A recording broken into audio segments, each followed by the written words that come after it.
Bien, redoutable honneur. Et je dois dire, camarade Frédéric, que je ne pensais pas pouvoir commencer mon intervention en t'adressant un merci, mais tu es intervenu pour que, effectivement, le bulletin de demande de prise de parole que j'avais déposé et puis qui a dû se balader soit pris en compte.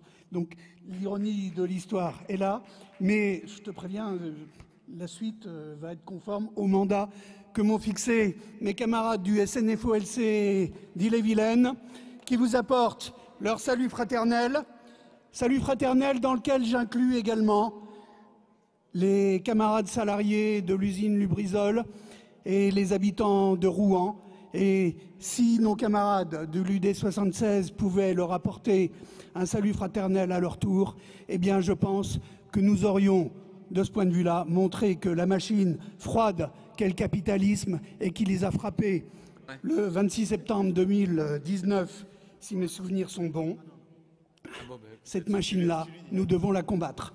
Nous devons la combattre parce que partout dans le monde, il y a le feu. Et il se pourrait même que le feu se propage à l'intérieur des organisations de défense de la classe ouvrière. Partout dans le monde, les avantages de nos anciens cherchent à être rognés. Les gouvernants cherchent à nous porter des coups. Nous devons protéger les salariés. Nous devons nous protéger. Nous devons nous préparer à la bagarre. Alors, camarades délégués, ou ce qu'il en reste,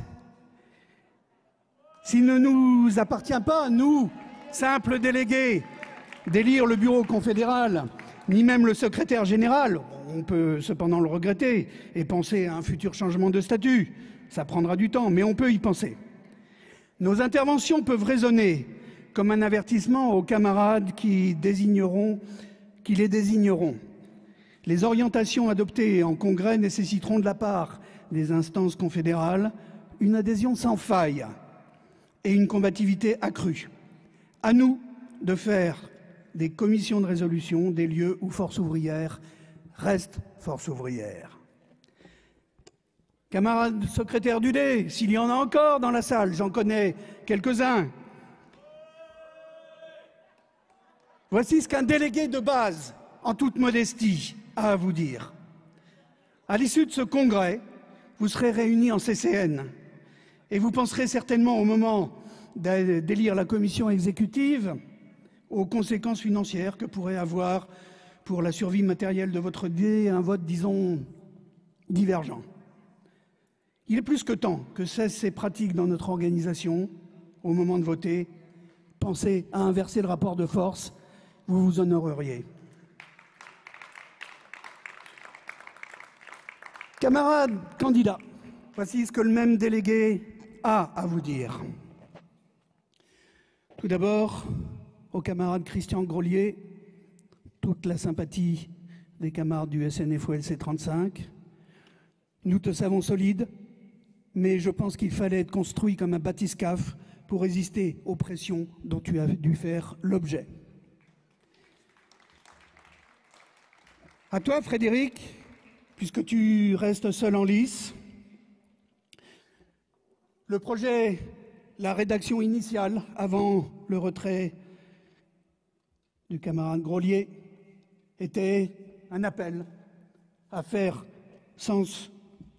preuve du sens de l'organisation et à dire, m'étant présenté chronologiquement en second, je me retire. Nous t'aurions, je te le dis, nous t'aurions dit quel bien nous aurions pensé de cette décision. Au camarade Yves Verrier,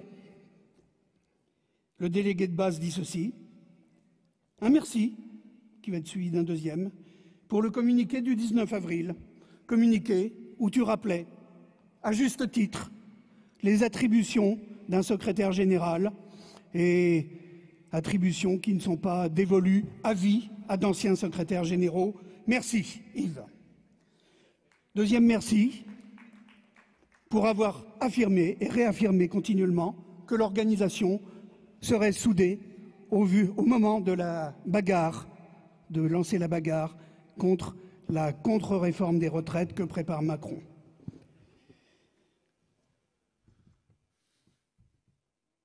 Pour clore, j'ai le mandat de vous informer qu'en conscience, le SNFOLC 35 ne peut pas voter en faveur d'un rapport d'activité qui aurait dû être présenté par le camarade Pascal Pavageau s'il n'avait pas été débarqué à l'issue de basses manœuvres.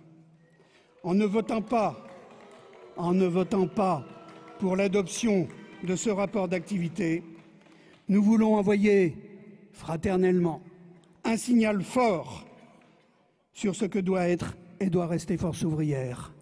Et mes camarades, pour vraiment terminer, je dois dire que ce que j'ai entendu à propos de l'état de santé du camarade Pascal Pavageau me fait me remémorer dans l'histoire récente les régimes totalitaires contre lesquels Force ouvrière s'est construite.